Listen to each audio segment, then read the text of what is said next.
السلام علیکم ناظرین، نیوز انالیسز کی نئی ایپیسوڈ کے ساتھ میں ہوں سید عارف بہار۔ ناظرین، گفتگو کے آغاز پر میری خواہش ہوگی کہ آپ اس چینل کو سبسکرائب کریں اور بیل آئیکن پر کلک کریں تاکہ ہمارے درمیان یہ جو گفتگو کا ربط و تعلق ہے یہ قائم اور برقرار رہ سکے۔ ناظرین، گزشتہ دنوں کشمیر کے گورنر، لیفٹیننٹ گورنر جو بھارت کی طرف سے تعینات ہیں، منوج سنہا، ان کا ایک بڑا زمانی قسم کا بیان سامنے آیا تھا کہ اگلے 2 برس میں کشمیر میں ملیٹنسی کا وجود ختم ہو جائے گا۔ منوج سنہا کے اس معنی خیز دعوے کے پیچھے کیا تھا؟ کیا بھارت ایک ٹارزن بننا چاہتا ہے کہ وہ کشمیر میں عسکریت کو ختم کرے گا، جس عسکریت کو وہ 35 سال سے ختم نہیں کر سکا، اپنی سرتوڑ کوشش کے باوجود، اپنی فوج میں مسلسل اضافے کے باوجود، نت نئے ظالمانہ قوانین اپنانے کے باوجود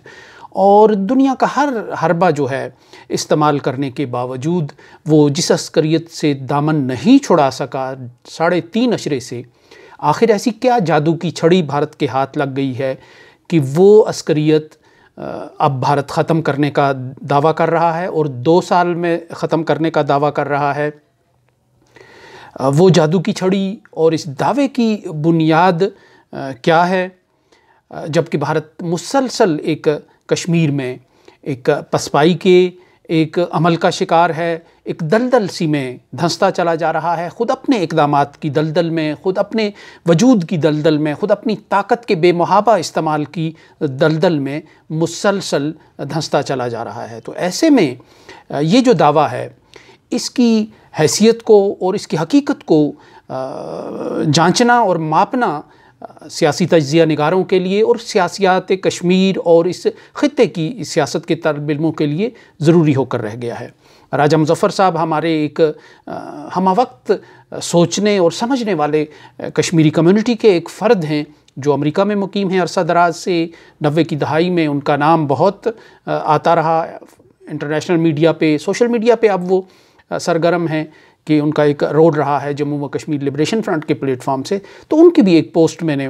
معنی خیز قسم کی پڑھی، اس پہ میں خود ایک کالم بھی لکھ چکا ہوں، اس دعوے کی کیا بنیاد کیا ہے۔ انہوں نے بھی کہا ہے کہ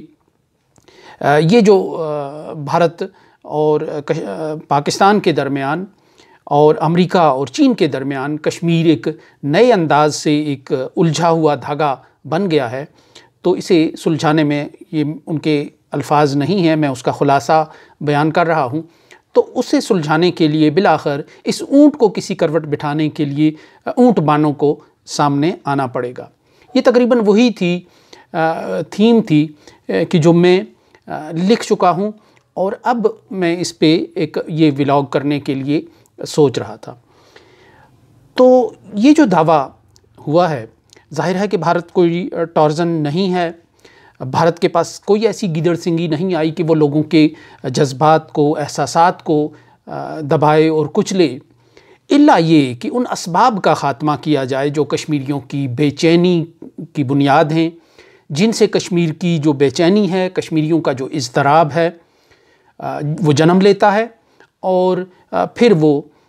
ہاتھ جو ہیں، وہ نوجوان ہاتھ، وہ پھر کسی ہتھیار کی طلب کے لیے تڑپنے لگتے ہیں، مچلنے لگتے ہیں ان کے جذبات۔ تو وہ اسباب ختم کیے بغیر یہ ایک بہت بڑا دعویٰ ہے۔ ایسے دعوے ماضی میں بھی ہوتے رہے، گورنر کئی آئے کئی چلے گئے، بھارت کے وزرائے اعظم بہت سے آئے بہت سے چلے گئے اس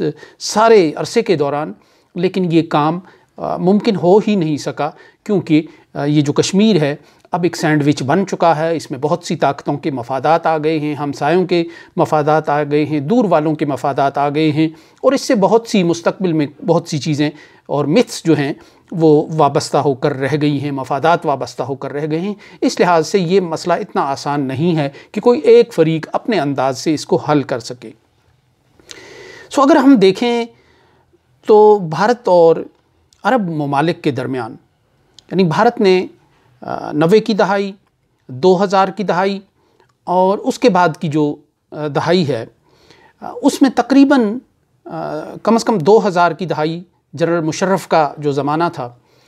اور منموہن سنگھ کا، اس میں پوری یہ ایک کوشش کی کہ پاکستان کو انگیج کر کے مسئلہ کشمیر کا کوئی حل نکالا جائے اور اپنی بنیادوں پر حل نکالا جائے، اپنی شرائط پر حل نکالا جائے۔ یہ تقریباً وہی کوشش تھی کہ یہ وہی ریہرسل تھی اسی چیز کی جو کیمپ ڈیوڈ میں اسرائیل نے کیا تھا، اسرائیل اور مصر کے درمیان ہوا تھا۔ انور سادات مصر کی طرف سے تھے، اور یہ کیمپ ڈیوڈ حقیقت میں مصر کو فلسطین میں ایک فعال کھلاڑی سے تقریباً غیر جانبدار کر گیا تھا یہ معاہدہ، اور فلسطینیوں کو اسرائیل کے رحم و کرم پر، یعنی اپنی بنیادوں پر تنہا چھوڑ دینے کا ایک آغاز ہوا تھا۔ پاکستان کو بہت انگیج کرنے کی کوشش کی گئی، بہت نیوٹرلائز کرنے کی کوشش کی گئی، امریکی دباؤ بھی تھا، اس میں انسینٹیوز بھی آئے، معاشی مفادات کا لالچ بھی آیا، اور پاکستان کی جو معیشت ہے اس کے راکٹ کی رفتار سے اوپر جانے کی ایک وضاحت بھی ہوئی، ایک بات بھی ہوئی، ایک انسینٹیو بھی آیا ہیلری کلنٹن کی طرف سے اس دور میں۔ لیکن پاکستان میں چونکہ سوچ کا ایک مضبوط دھارا اور مضبوط زاویہ اس بات پر یقین رکھتا تھا کہ پاکستان کو اس طرح کیمپ ڈیوڈ طرز پہ پاکستان کشمیریوں کو نہیں چھوڑ سکتا جب تک اس کا کوئی باعزت اور بامعنی حل برآمد نہ ہو۔ یہ جو کوشش ہوئی، یہ جب ناکام ہوئی، پاکستان کو سپیس دینے پر بھی آمادگی تھی کہ پاکستان آئے، کشمیر میں سیاحتی حقوق لے، وادی کے اندر وہ ڈیولپمنٹ کے کام میں شریک ہو، مشترکہ پروجیکٹس بنائیں۔ اگر آپ پی ڈی پی کا منشور اور مفتی سعید صاحب اور محبوبہ مفتی صاحبہ کی اس زمانے کی باتیں سنیں تو اس میں یہی آتا ہے کہ دونوں ملک مل جل کر کشمیر میں سرمایہ کاری کریں، یعنی پاکستان کو ایک سپیس دینے پر آمادہ کیا جا رہا تھا کہ وہ سرحدوں کو بدلے بغیر، سرحدوں میں کوئی رد و بدل کیے بغیر پاکستان ایک 12ویں کھلاڑی یا 5ویں سوار کے طور پر وادی میں اپنا رول ادا کرے۔ لیکن پاکستان کی ہیئت مقتدران نے اس سوچ کی مخالفت کی اور یوں یہ پروسیس جو ہے یہ ختم ہو گیا۔ اب جو ایک نئی سوچ سامنے آئی ہے وہ یہ ہے کہ عرب ملکوں کو دخیل کرنے کا بھارت نے فیصلہ کیا ہے کشمیر کے اندر، چونکہ ایک مضبوط سینٹیمنٹ ہے کشمیری مسلمانوں کا اور ایک مضبوط جذبات ہیں، اس کو ایڈریس کرنے کے لیے یو اے ای کے ساتھ باقاعدہ معاہدات ہوئے ہیں، اور یو اے ای کے ساتھ معاہدات کشمیر کی انتظامیہ،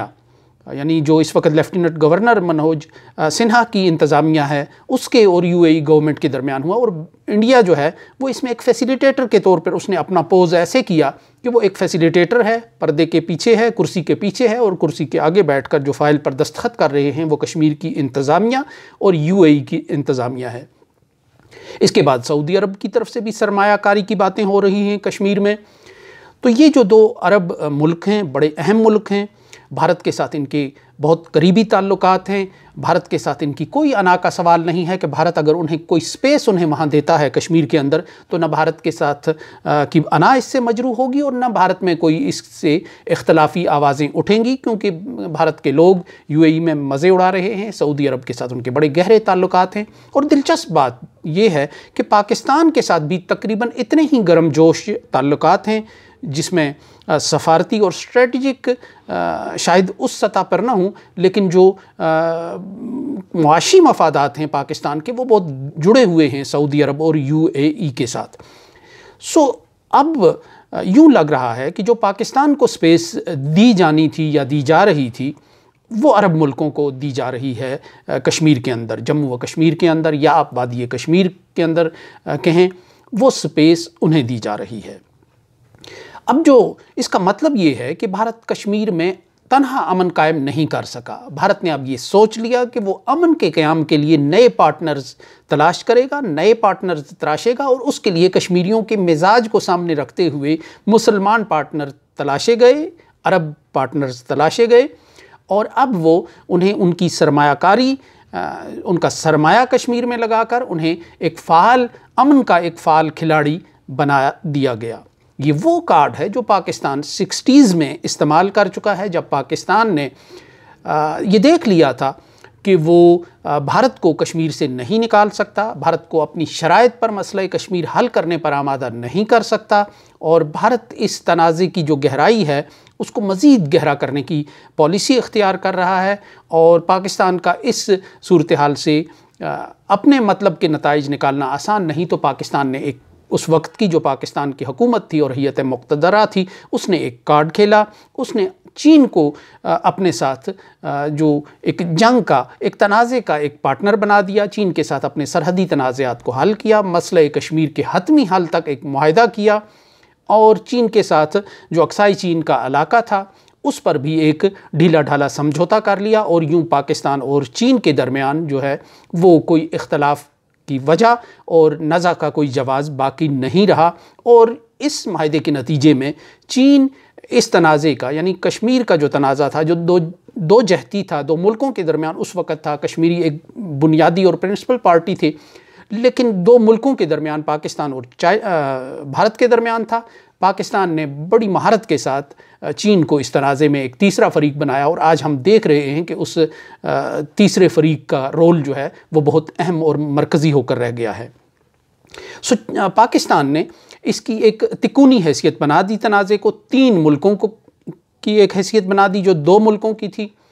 اور یوں یہ تنازع میں ایک نیا پارٹنر پاکستان نے ڈھونڈ لیا۔ تقریباً یہی اسٹریٹجی اب بھارت نے کی کہ وہ امن کے لیے، جو امن وہ کشمیر میں قائم نہیں کر سکا، اپنی لاکھوں فوج کے باوجود، اپنے کیل کانٹے کے باوجود، اپنے اسلحے کے باوجود، اپنے رعب و دبدبے کے باوجود، اپنے شائننگ انڈیا کے ایک مصنوعی اور میک اپ زدہ چہرے کے باوجود، وہ کشمیریوں کے نہ مان ہو سکا، نہ کشمیریوں کو وہ جھکا سکا، اور نہ کشمیریوں کی بے چینی کو وہ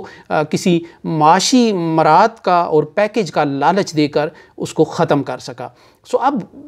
بھارت نے یہ بوجھ کچھ عرب ملکوں کے ساتھ شیئر کرنے کا فیصلہ کیا، اور یوں امن میں نئے پارٹنرز ڈھونڈ لیے۔ اس کا مطلب یہ ہے کہ جب عرب ملک سرمایہ کاری کریں گے جموں و کشمیر کے اندر، تو اس سرمایہ کاری کا تحفظ پھر بہت سے ملکوں پر لازم ہو کر رہ جائے گا، بہت سے فریقوں پر لازم ہو کر رہ جائے گا، اور جب ہمارے دوست ملکوں کا سرمایہ کشمیر کے اندر لگے گا تو پاکستان کی مجبوری ہوگا کہ پاکستان اس سرمایہ کو تحفظ دے۔ کوئی بھی یہ ایسی جگہ پہ سرمایہ نہیں لگاتا، کوئی سرمایہ دار، وہ اس کا کوئی بھی مذہب، رنگ و نسل ہو، جہاں آشوب ہو، جہاں بے چینی ہو، جہاں کشمکش ہو، جہاں جنگ کا ماحول ہو، اور جہاں اس کا سرمایہ ڈوبنے کا امکان ہو، ایسی جگہ پہ کوئی بھی اپنا سرمایہ نہیں لگاتا۔ جہاں اب عرب ملکوں کی یہ ضرورت ہوگا کشمیر میں امن کی، انہیں اپنے سرمایے کی فکر ہے، جیسے سی پیک کی وجہ سے اب ایک امن چائنا کی ضرورت ہے، تو ایسے ہی جو ایک عرب ملکوں کی یہ ضرورت ہوگا اور ان کی مجبوری ہوگا، اور اسی طرح پاکستان کے لیے بھی یہ ایک ضرورت اور مجبوری ہوگا کہ وہ اپنے عرب دوستوں کے سرمایے کو ڈوبنے سے بچائے، اور اس کو فلورش کرنے کے لیے اور ان کو وہاں فوائد سمیٹنے کے لیے پورے مواقع اور امکانات فراہم کرے۔ تو اس کا مطلب یہ ہے کہ اگر اس دعوے کی یہ بنیاد ہے تو یہ بڑی ایک ٹھوس بنیاد ہے، لیکن اس میں ایک اور پہلو یہ ہے کہ جو سپیس خالی کر رہا ہے، جو سپیس اور گنجائش بھارت کشمیر میں عرب ملکوں کو فراہم کر رہا ہے، انہیں دے رہا ہے، 2 قدم پیچھے ہٹ کے ان کے لیے ایک جگہ نکال رہا ہے، تو اس سپیس سے اس ریاست کی اور کشمیر کے تنازع کی ایک نئی جہت کھل سکتی ہے، ایک نئی جہت سامنے آ سکتی ہے، اور شاید اسی کے اندر سے،